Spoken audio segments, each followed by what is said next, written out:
faci sute de abdomene, te înfometezi, te împachetezi ca să transpiri sau dai mii de lei pe tratamente la clinici de înfrumusețare, totul în încercarea de a topi grăsimea încăpățânată de pe abdomen. Și cu toate aceste eforturi, rezultatele întârzie să apară. De ce este atât de greu să elimini grăsimea din zona abdominală?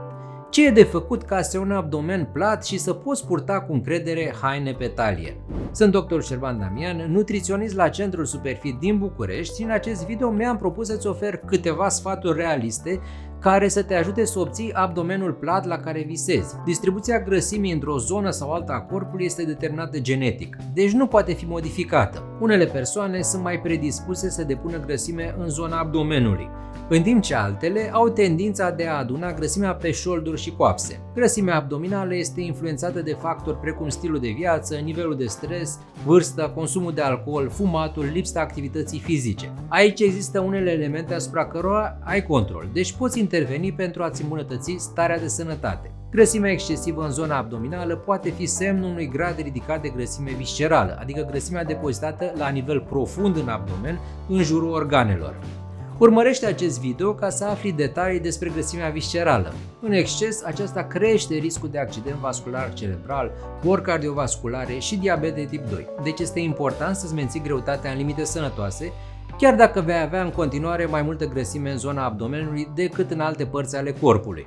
O cercetare a arătat că femeile cu vârstă cuprinsă între 40 și 70 de ani, cu mai multă grăsime abdominală, măsurată prin circumferința taliei, raportul talie-șold sau raportul talie-înălțime, au avut un risc cu 10-20% mai mare de atac de cord în următorii 7 ani decât femeile care doar cântăreau mai mult pe ansamblu, având un indice de masă corporală mai ridicat. Să ai un abdomen plat tot timpul nu este realist. Chiar dacă slăbești, după ce mănânci o masă copioasă, s-ar putea să ai oricum abdomenul mai umflat sau să te simți balonat de la anumite alimente. De asemenea, la femei, menstruația este uneori asociată cu senzația de balonare, care poate crea un disconfort cu privire la aspect. Ține cont că nu ai cum să scapi doar de grăsimea dintr-o anumită zonă a corpului. Nu slăbești localizat, ci scazi în greutate per total. În loc să te stresezi cu privire la formele corpului tău, concentrează-te mai degrabă pe menținerea sa într-o stare cât mai bună de sănătate, ca să ai energie și să te simți mai bine în propria piele.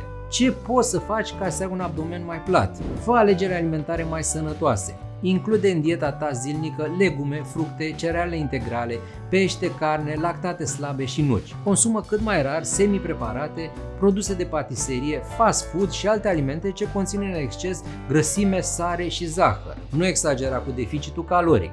Pentru a slăbi trebuie să fii în deficit caloric, însă nu redu prea mult numărul zilnic de calorii și nu coborî sub rata metabolică bazală. În caz contrar, pe termen lung, rata metabolică poate încetini, ceea ce îți va reduce numărul necesar de calorii pe zi. Mănâncă mai multe fibre. Fibrele solubile absorb apa și încetinesc trecerea bolului alimentar prin tractul digestiv, astfel că te simți sătul pentru mai mult timp după ce mănânci. Consumul de fibre ajută la un tranzit intestinal normal și menține sănătatea sistemului digestiv. Surse bune de fibre solubile sunt fulgi de ovăz, semințele de in, fasole, linte, afinele. Consumă alimente bogate în acizi grași mononesaturați, care pot preveni acumularea grăsimii abdominale: avocado, nuci, semințe, ulei de măslin. Evită carbohidrații rafinați. Creșterea consumului de cereale integrale a fost asociată cu un țesut adipos visceral mai redus la adulți, în timp ce consumul mai mare de cereale rafinate a fost legat de mai multă grăsime abdominală. Bea apă. Pe lângă faptul că este esențială pentru buna funcționare a organismului, hidratarea optimă previne constipația și balonarea. Include în alimentație mai multe proteine. Acestea contribuie la sațietate și ajută la dezvoltarea masei musculare. Circa 20-30% din caloriile zilnice ar trebui să fie asigurate din proteine. Consumă mai puțin alcool.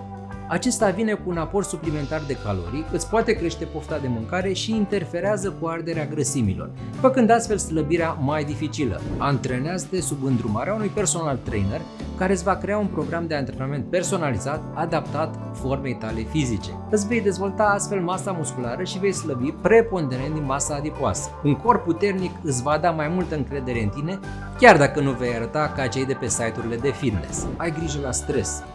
Un nivel prea ridicat de cortizol, hormon al stresului, poate duce la dereglări ale metabolismului lipidic și creșterea depozitelor de grăsime în zona abdominală. După ce ai slăbit, apelează la procedee de îngrijire și tonifiere, ca masaj, drenaj limfatic sau electrostimulare, care îmbunătățesc tonusul muscular și contribuie la fermitatea pielii. Nu uita că aceste procedee nu te slăbesc pur și simplu, fără schimbări în alimentație și activitatea fizică. Sper că aceste informații ți-au fost de folos și vei obține abdomenul plat pe care ți-l dorești.